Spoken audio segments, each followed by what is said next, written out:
Hey guys, Carl here. Welcome to my channel and my new series, going over rumors and things that are in the zeitgeist when it comes to cameras, equipment, my own opinions, and things I'm seeing out here. So today's topic is going to be all about the FX6 Mark II or the FX9 Successor. So I'm going over the rumors that I've kind of compiled, as well as my kind of thoughts and my ideas on what's coming in the future FX6 lineup. This is very just run and gun, just really quick off the top of my head.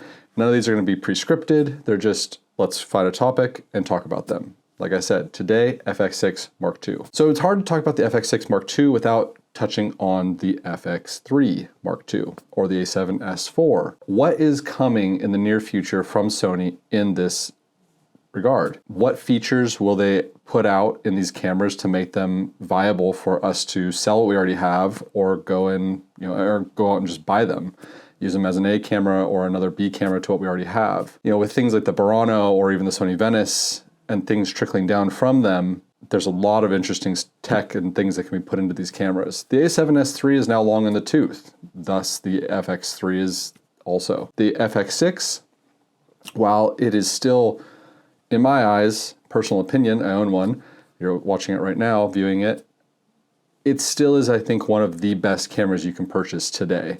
Even with the capabilities of the Blackmagic cameras that are just coming out, or even the Red cameras, it still just makes sense as an owner-operator to purchase this camera because you can get so much done with what you already have in this camera for a fairly cheap price. They're not quite on sale yet, but you can find them used pretty good.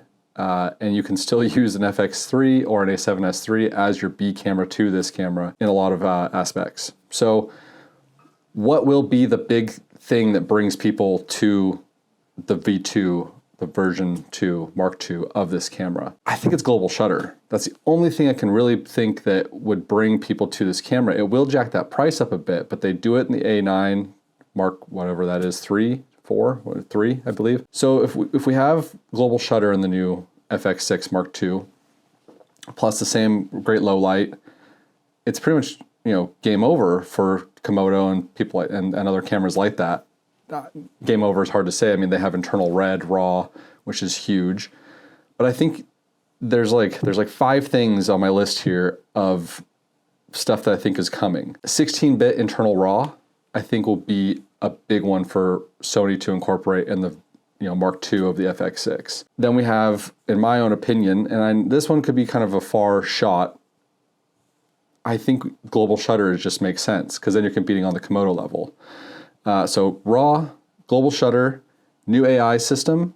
So the FX6 already has been updated several times, has great autofocus, but I think they're going to make it even better. And by better, I mean we're talking like A7R5 better, where you're getting different capabilities with autofocus. You're getting different categories you can select it into, stuff like that.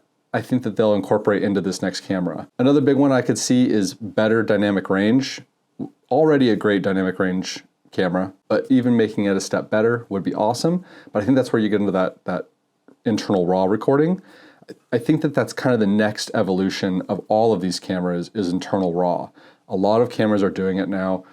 With the whole acquisition of Nikon or Red from Nikon, all of those cameras are going to be coming with internal RAW inside of them, even if it is some sort of a ProRes RAW or something along those lines. Sony has to do that to stay relevant and in that game. And I really do think that in the next iterations of cameras, you're going to see at least one of them coming out with internal RAW. Be it just ProRes, maybe, we'll see, but they do have their own internal RAW codec that they could use, some sort of light version, kind of like a Canon RAW light, something like that. I think they can definitely incorporate. You would have to change the cards a little bit. I don't know if the CFast Type A cards will be enough for internal RAW, which would be kind of a bummer because a lot of us already have those, but it's another way for them to generate income off of those cards. I could see a slightly improved body, just like the FS5, where the FS5 Mark I did not have a lot of things on it, and the FS5 Mark II, they incorporated all those things into it. I think that this would be that same way where they just do put an XLR port on this camera. You have to have at least one on the body. It makes sense at this point. I know that was like their whole thing, like, okay, go get the FX9 if you want to have that. Okay, but I'm not going to go spend an extra $3,000 to $6,000 or $3,000 to $4,000 more for an FX9 just for an XLR port. Yeah, sure. Then you're getting a little bit better sensor technology. You're getting, you're not getting that dual base ISO of 800 and 12,800, but I really do think there is some logic to them putting an XLR port on this next camera, this iteration.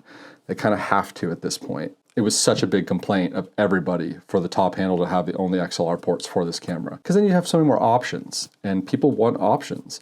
Even if it's an accessory that you can put on the FX6, people would pay for it. And Sony, you have to listen to that. That's just something that you have to do on the next iteration. Just makes sense. I think the body is going to stay pretty close to the same, except for that added XLR port, which might make a little bit of a fatter back end to the camera, but we'll see. One thing I think that Sony has to figure out is if you can run ND filters or polarizers with your internal ND. It's kind of a pain in the butt when you're trying to use a polarizer. If you're in a situation where you're shooting through glass and you don't necessarily want to use external ND, I have kind of resulted in using all external ND for a majority of my stuff, unless I'm in a situation where I have to use the internal ND.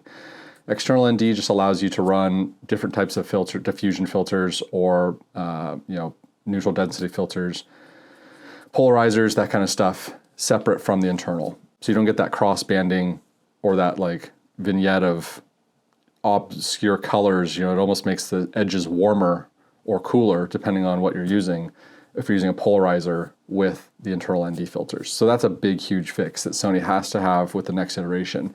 That doesn't seem to be a problem on things like the Burano. So they have that technology, they can do that, and I think that's definitely going to be a big one for them. This one I'm not too sure of, but they might include a third native ISO, so something like a low, medium, high. I could see that potentially being the case, where in between the two, 800 and then 12,800, if you had something in between that was also really clean, like a 6400 or something like that, where you don't necessarily need that 12,000, and you don't necessarily need that, and you can't shoot at 800, so you have just that third base, that would be a nice place to be.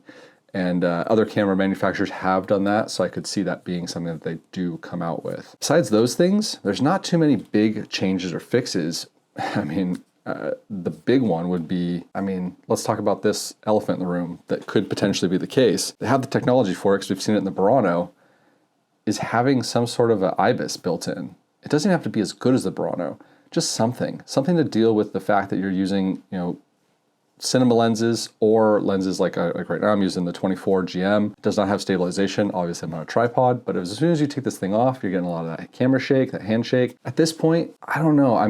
If you're looking for the Burano, it's just such a set tier away from this when you could just use this. It doesn't make sense for me. It doesn't make sense to me that they would withhold that, especially when you can get it in like their FX3 or their A7S III or FX30 lineup. Those all have internal stabilization. Granted, you don't get internal ND, you don't get XLR. There are caveats to going that route, but I definitely think that that'll be something that they'll either think of doing, tease it, or potentially just go along with it. So that'd be pretty cool. I'm not going to go into the FX3 or the A7S IV or FX3 Mark II right now. Those will be separate videos.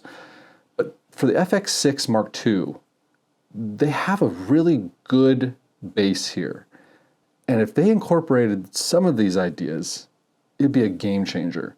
I don't know how you do global shutter with the high ISO, because I know that does affect that. Like the A9 Mark III doesn't have the greatest low light capabilities, and the video quality on it is great, and people are using it for video quite a bit, but we'll have to wait and see if it's going to be something where people can use it in a cinema form like this. And we may see that in like the A7S IV first, or maybe even a hybrid camera like the A7, 5, that could come out with something like that first, just as like a test to the waters of, let's see what global shutter can do in these markets versus going straight for the cinema line, even though it makes the most sense in a cinema application besides, photo. So yeah, that's pretty much what I have on the FX6 Mark II. Let me know in the comments down below, like what you guys think, if you think that this is kind of like, if this list makes sense, or if this is just way out to lunch and none of these things, could make sense. Excited to hear what you guys think. Make sure to hit that thumbs up button, subscribe if you aren't, because I'm gonna be doing a lot more of these types of videos. And yeah, thank you so much for watching. We'll see you guys in the next one. Cheers.